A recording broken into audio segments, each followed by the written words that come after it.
ఓం గం గణపతయే నమ. ఓం శ్రీ దక్షిణామూర్తయే నమ. ఓం శ్రీ మాత్రే నమ. శ్రీ దక్షిణామూర్తి గృహవాస్తు సైంటిఫిక్ వాస్తు యూట్యూబ్ ఛానల్కి స్వాగతం. నేను మీ శ్రీనివాస్.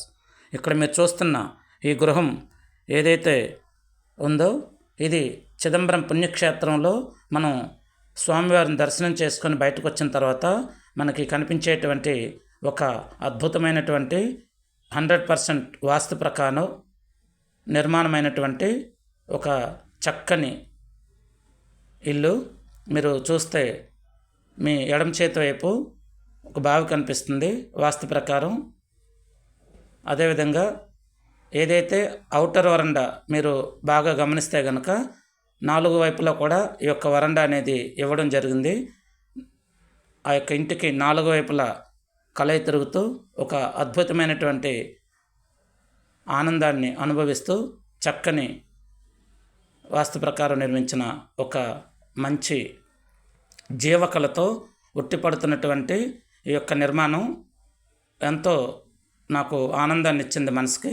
అదేవిధంగా మీరు ఆ వరండాని అలా చూస్తూ ఉంటే చక్కని పిల్లర్స్ అనేవి ఎంతో కనులకు ఆనందాన్ని ఇస్తున్నాయి. ఆ యొక్క పిల్లర్లు చాలా అందంగా ఇక్కడ డిజైన్ చేయబడింది.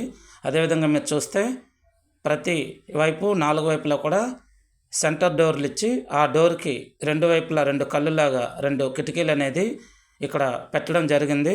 ఇంకా మీరు బాగా గమనిస్తే కనుక మెయిన్ డోర్ పైన అలాగే ఈ కిటికీల పైన కూడా పెంకులు కనిపిస్తున్నాయి చూడండి. ఆ పెంకుల పైన మీకు వెంటిలేటర్స్ అనేవి కనిపిస్తూ ఉన్నాయి. ఆ వెంటిలేటర్స్ వల్ల మనకి గాలి వెలుతురు చాలా ధారాళంగా వస్తుంది. అదేవిధంగా వాస్తు ప్రకారం కూడా 100% ప్రతి డోర్ పైన కిటికీ పైన ఈ విధంగా వెంటిలేటర్లు వస్తే కనుక మనకి చాలా మంచిది, మనం ఆరోగ్యంగా కూడా ఉంటాము. ఇంకా మీరు చూస్తే చూడండి మెట్లు కూడా ఎంత చక్కగా డిజైన్ చేయబడిందో. ఇట్లా ఇక్కడ ఈ డోర్ కానీ వాళ్ళు ఓపెన్ చేసి మనకు చూపిస్తే ఆ వెనుక ఉన్నటువంటి డోర్ కూడా క్లియర్గా మనకు కనిపిస్తుంది. ఈ విధంగా వాస్తు ప్రకారం ఏంటంటే డోర్ టు డోర్ ఆపోజిట్ మధ్యలో ఎక్కడ కూడా కానీ గోడలు కానీ పిల్లర్స్ కానీ రాకుండా జాగ్రత్త పడాలి. మీరు ఆ పైన చూడండి, ఆ పెంకులు ఏవైతే కనిపిస్తున్నాయి ప్రతి కిటికీ ప్రతి డోర్ పైన కూడా ఒక వెంటిలేటర్ అనేది ఇవ్వడం జరిగింది.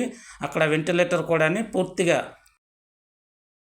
గ్లాసు పెట్టి క్లోజ్ చేయకుండా వెంటిలేటర్ని కేవలం గ్రిల్స్ మాత్రమే పెట్టి అలాగే లోపలికి దోమలు అవి రాకుండా ఒక మెస్ అనేది ఏర్పాటు చేశారు. ఈ విధంగా ఉంటే కనుక ఆ పైన వెంటిలేటర్లోంచి గాలి అనేది బాగా సర్క్యులేషన్ అవుతూ ఉంటుంది. ఈ విధంగా 4 వైపులా వచ్చేటువంటి గాలి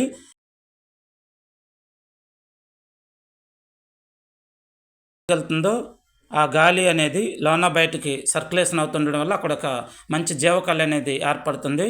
అదేవిధంగా మీరు చూడండి, మరొకసారి ఇంటినంతా పరిశీలించండి ఎంత చక్కగా ఉందో వాస్తు ప్రకారం. ప్రతి డోర్ పైన ప్రతి కిటికీ పైన కూడా వెంటిలేటర్ అనేది ఇవ్వడం జరిగింది. ఇచ్చిన వెంటిలేటర్కి ఎక్కడ కూడా గ్లాస్తో కప్పకుండా పైన గ్రిల్స్ ఏర్పాటు చేశారు గాలి వెలుతురు రావడానికి.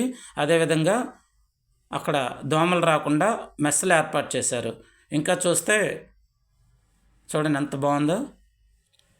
ఆహ్లాదమైనటువంటి ఇంటిని చూస్తూ ఉంటే ఎంతో ముచ్చటేస్తూ ఉంది. అదేవిధంగా 4 వైపులా కూడా కలయి తిరుగుతూ చక్కని ఔటర్ వరండా అనేది ఇవ్వడం జరిగింది వాస్తు ప్రకారం.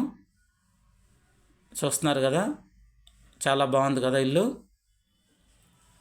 ఈ రోజుల్లో చాలామంది వెంటిలేటర్లని తీసేస్తున్నారు, కానీ ఆ వెంటిలేటర్లే మిమ్మల్ని కాపాడుతాయి.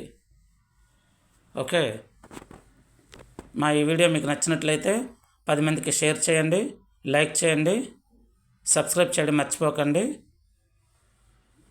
బెల్ కొట్టండి. మరిన్ని మంచి వీడియోలతో మీ ముందుకు వస్తానని అనుకుంటున్నాను.